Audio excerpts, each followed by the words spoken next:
Comment ils vont?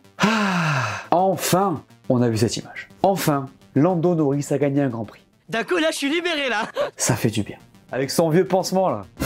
Dans ce débrief, on a un million de choses à dire, parce que McLaren a fait une dinguerie à Miami et que ça peut vouloir dire beaucoup de choses pour le reste de la saison. Ce week-end, c'était le Grand Prix de Miami, et c'est Lando Norris qui s'est imposé devant Max Verstappen et Charles Leclerc.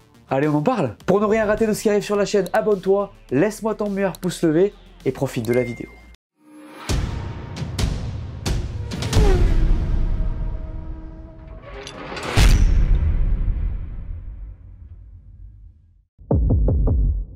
Ma note pour ce Grand Prix de Miami, c'est 4 sur 5. Enfin ce Grand Prix de Miami a délivré, enfin on n'y a pas fait ça. Et oui, vous le savez, je ne suis pas le plus grand fan de ce tracé et de ce Grand Prix, mais faut le dire, ce week-end a été quand même intéressant. Il s'est passé des choses le vendredi, le samedi et le dimanche, on a été servi. Alors la course en elle-même a été rompiche au début, je vous l'accorde, et il y a probablement un effet nouveau vainqueur ou même autre vainqueur que Max dans cette domination, mais c'est vrai que c'était pas mal. Stratégie, action, émotion, on s'est mis bien. Les félicitations des pilotes à Lando à la fin de la course, c'est tout ce dont mon petit cœur avait besoin. Dites-moi comment vous l'avez vécu. Jetons un œil au classement de ce Grand Prix. Lando Norris vainqueur devant Max et Leclerc, Perez P4, Carlos P5, Lewis Hamilton suit devant Yuki, P8 Russell, P9 Alonso, et c'est Esteban Ocon qui ferme ce top 10. Mesdames et messieurs, je suis plus qu'heureux de vous dire cette phrase, Lando Norris est un vainqueur de Grand Prix. Et quelle victoire les gars! Sur la piste, face à Max, c'est incroyable et ça donne envie pour la suite. Alors gros coup de chance pour le coup, hein. Il est littéralement à 1 seconde de prendre la safety car, mais il passe vraiment juste avant. Pour info, la safety car doit attendre le leader, sauf que là il était passé quand elle est sortie, donc elle s'est positionnée devant Max. Il a donc pu ouvrir le gap, box, et ressortir devant. Sans 7 secondes de retard, notre ami serait probablement ressorti au niveau de la P6, ce qui aurait quand même compliqué les choses. Maintenant que ça c'est dit, avançons. Lando, que ce soit sur les médiums ou sur les hards, chaque tour c'était un coup de marteau sur la tête de ses adversaires. Attends, à l'arrivée, il met 7 secondes 6 à Max. Il lui a fait une Verstappen. Soyons honnêtes, c'était inattendu. Alors cette voiture apportait au moins 10 améliorations, ce qui est énorme. C'était limite une voiture B, mais à quel moment on pouvait s'attendre à ce bond en perf? Alors il l'avait fait l'an dernier, j'avoue, mais là, si tôt dans la saison et en tant que top team en soi, c'est très impressionnant. Les gars sur les hards, Max perdait partout sur Lando. La McLaren, elle était au-dessus. Et même en strat, ils ont été parfaits. Alors il y a de la chance, ok, je pense que sans la safety car, Verstappen aurait gagné, mais les médiums, fallait les amener aussi loin, et Norris est le seul à l'avoir fait. Donc c'est complètement mérité. Alors son week-end n'est pas parfait, il fait des erreurs en qualif, se fait sortir du sprint, mais quel bonheur de le voir enfin aller chercher cette victoire. Les blagues sur lui, c'est fini. D'ailleurs c'est énorme parce qu'il avait 15 podiums sans victoire, et comme Alesi, comme Hakkinen, il va le chercher sur le 16e, comme un symbole. En vrai les gars, ça m'a fait du bien parce que ça faisait longtemps qu'on n'avait pas eu d'émotion sur une victoire, et là entre les petites larmes et les félicitations des autres pilotes, j'ai pris un immense bol d'air frais. De son côté, Oscar a aussi fait un gros job malgré le manque de points, gros début de GP, gros rythme, tout ça ruiné par son accrochage. Mais bon, on peut le mettre en avant parce qu'il a fait tout ça avec 50% des améliorations. Bref, pour McLaren, c'est juste incroyable, c'est un coup de poing sur la table, et je pense qu'on n'est pas au bout de nos surprises. Pour info, l'ingénieur de Lando a déclaré que Miami ne faisait pas partie des circuits sur lesquels le package devait les rendre performants. Je pose ça là et je passe à la suite. Dites-moi ce que vous en pensez en commentaire. Ferrari est dans les tops de ce Grand Prix, même si c'est un petit top. Pas d'euphorie pour eux, tout simplement parce que McLaren a mis une grosse gifle à tout le monde.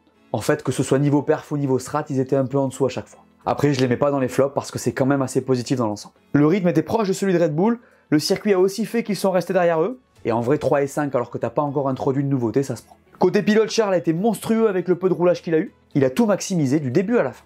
Il est P2 sur la grille du sprint, sur le sprint, sur la grille de la course, et P3 du Grand Prix. Je pense qu'on peut lui tirer notre chapeau. Côté Sainz, c'est une course un peu plus compliquée, P5 après une pénalité due à l'accrochage avec Piastri. Course énervante pour lui, hein. Il fait un super départ et manque de se faire accrocher par Perez. Derrière, il a plus de rythme, mais on ne lui donne pas l'opportunité de passer Charles. On l'arrête au mauvais moment, puis il se passe ce qu'il se passe avec Piastri. Pas évident pour lui, mais ça reste un week-end constant. Bref, pour Ferrari, c'est pas si mal. Disons que ce résultat se prend, et j'ai hâte d'être à Imola pour voir cet upgrade tant attendu. L'un des gros tops de ce Grand Prix, évidemment, c'est Racing Bulls. Eux, ils avaient un pilote pour le sprint et un autre pour la course. Un vrai travail d'équipe. Daniel Ricciardo a été impressionnant sur la partie sprint avec une grande qualif P4 et une magnifique course sprint sur laquelle il a quand même tenu une Ferrari. 5 points de marqués, c'est premier de la saison, ça fait du bien. Bon, il ruine sa course avec sa qualif, mais bon, on retiendra quand même le positif et on le jugera à nouveau à Imola. Mais le plus incroyable encore une fois chez eux, les gars, c'est Yuki. Quel perf il nous fait sur la partie course. P7 avec une strat nickel de la part de son équipe qui lui permet de parfaitement utiliser la safety car. Chez eux, on est sur une véritable courbe ascendante. Vous comprendrez pourquoi quand je parlerai du championnat. En vrai, il manque plus que Daniel réplique ce qu'il a fait sur le sprint ailleurs, et on verra le potentiel maximal de cette équipe. Ça part peut-être de loin, mais je trouve que leur trajectoire est vraiment intéressante. En tout cas, ils se détachent largement maintenant dans le midfield. Alpine est dans cette catégorie. Vous avez bien lu. Parce qu'enfin ça a scoré, et c'est Jean-Michel Prédiction qui avait raison. Ça faisait longtemps, et surtout ça fait plaisir de n'avoir porté l'œil à personne.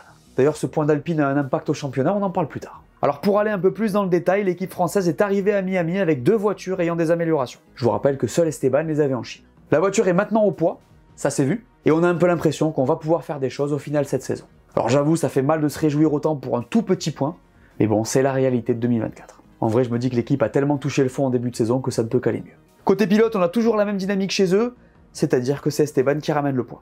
Alors je temporise un peu puisque c'est la VSC qui ruine la course de Pierre qui avait vraiment de la vitesse. D'ailleurs il l'a dit, il était littéralement dégoûté, et en vrai on peut le comprendre. En parlant des pilotes, je sais pas vous, mais ils m'ont vraiment fait peur. Là où ils se sont mis sur la tronche, normalement ça passe pas les gars. Bon c'est la course clairement, mais ça aurait pu mal finir. J'aurais vraiment pas kiffé avoir un Japon Miss. Bref, chez eux tout le monde a délivré, la strat a fonctionné, et ce point va faire du bien à toutes les équipes chez Alpine.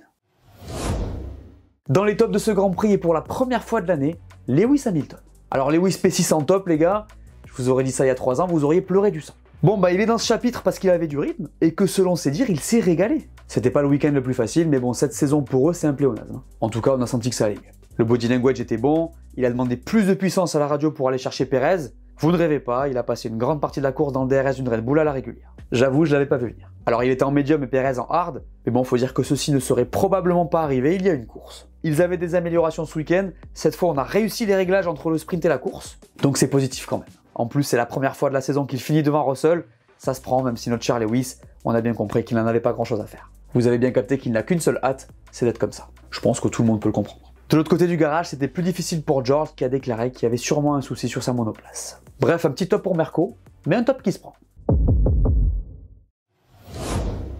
Red Bull est dans les flops de ce Grand Prix, mesdames et messieurs. Même si c'est un petit flop.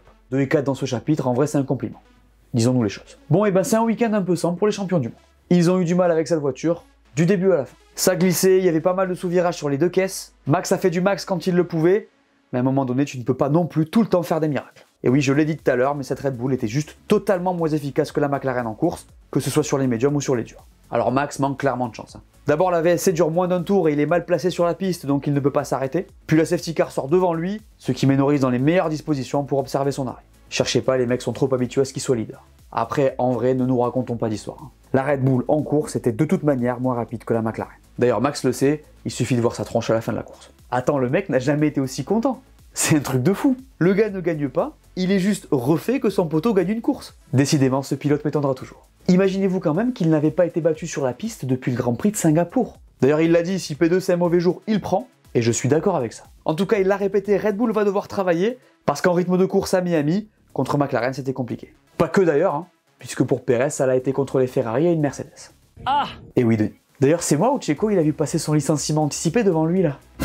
Juste, imagine, au départ, il sort Max. Parce que ça se joue à rien. Hein. D'ailleurs, Max l'a dit, il y a eu une éraflure sur son diffuseur. En vrai, ça me tue parce que là, s'il le sort, je sais pas ce qui se passe pour lui. Hein. Fin de contrat anticipé, monsieur Pérez. Merci, bonsoir. Non, sérieusement, Checo a manqué de grip sur la partie sale de la piste, un peu comme Lewis sur le sprint.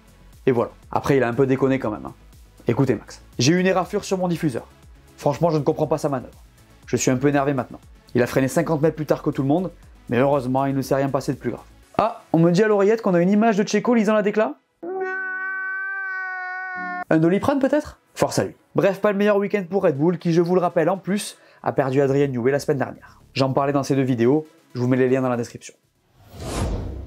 Aston Martin a pris un coup sur la tête à Miami. 2 petits points marqués, le résultat est maigre, comme la perf qu'ils ont eu ce week-end. Alors ils auraient pu marquer plus si Lewis n'avait pas joué au bowling au départ du sprint. Je vous rappelle qu'il fait une Pérez, percute Alonso, qui percute Stroll, qui percute Norris. Je parle pas de la fête foraine mais d'un Grand Prix de F1. Mais bon, force est de constater qu'ils sont affreusement loin de leurs rivaux maintenant. D'ailleurs ça commence à se ressentir au championnat, on en parle en fin de vidéo. En vrai, quand tu vois Alonso P15 sur la grille avec les qualités qu'on lui connaît, on comprend vite que cette voiture n'avait pas grand chose dans le ventre. Alors il fait du Alonso en allant chercher des points vraiment presque inespérés, mais bon, ça n'améliore pas vraiment le tableau. De son côté, Stroll s'est effondré en perf, même s'il a eu un peu de malchance avec la safety car. Après, avec ce qu'il produit généralement, je ne m'attendais pas vraiment à bien mieux. Faut dire quand même qu'il tape son coéquipier sur les 2 qualifs. Bref, il y a du travail chez Aston.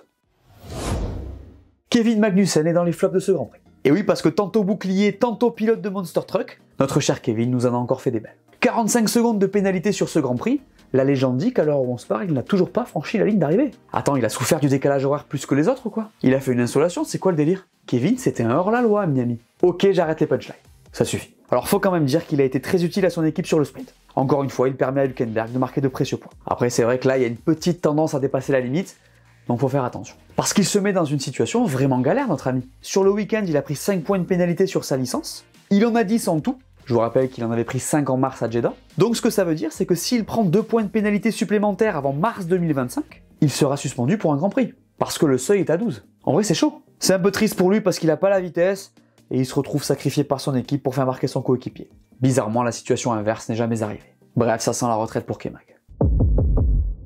La semaine dernière, je vous avais demandé si vous pensiez qu'Aston Martin devait se débarrasser de Lance Stroll, et vous avez répondu. Toi Enzo, tu nous dis, Lance est bien sûr intouchable pour les raisons qu'on connaît, et bien sûr que nombre de pilotes méritent plus la place tant sur le talent que sur le comportement. Et Lorenz est très proche de son fils et lui donnera tout, alors même qu'il a l'apparence d'un requin des affaires, prêt à tout pour décrocher le titre. Et il faudra donc choisir entre la réussite totale de son équipe ou le lien paternel. Mon avis, c'est qu'il est prêt à faire une croix sur le titre constructeur s'il arrive à concilier la place de son fils et le titre pilote avec un pilote expérimenté comme Alonso pour faire le job.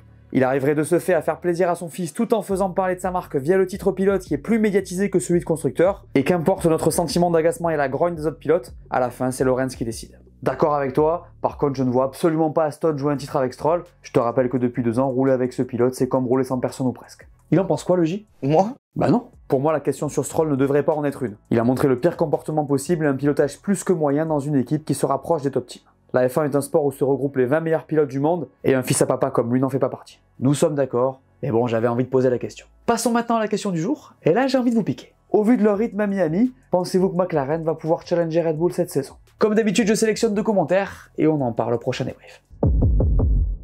Alors, ce championnat du monde, ça donne quoi? Chez les pilotes, Max prend 33 points de marge sur Checo, qui a lui-même 5 points d'avance sur Charles. Lando est ex-aequo avec Carlos, et Yuki est maintenant P10. Chez les constructeurs, Red Bull a 52 points d'avance sur Ferrari qui a 63 unités de marge sur McLaren. Racing Bulls est largement P6 et c'est Alpine qui prend la 8ème place avec le point d'Esteban. La suite c'est dans 2 semaines et c'est à Imola. Retour en Europe et à des heures un peu plus simples, ça va faire du bien. Préparez-vous aussi parce qu'il va y avoir des upgrades en Italie, notamment chez Ferrari. En attendant sur la chaîne, il y aura des vidéos pour satisfaire votre manque de F1. Petit stress pour moi aussi les gars j'avoue, parce que j'ai une grande nouvelle à vous annoncer sur le débrief d'Imola. J'ai vraiment hâte et j'espère que ça vous plaira. Voilà, merci à tous de m'avoir écouté, j'espère que cette vidéo vous a plu, laissez-moi un pouce bleu, dites-moi en commentaire ce que vous avez pensé de ce Grand Prix. N'oubliez pas la question du jour et d'aller voir mes dernières vidéos que vous n'aurez pas vues. Dites-moi tout, et on s'abonne. Allez, ciao!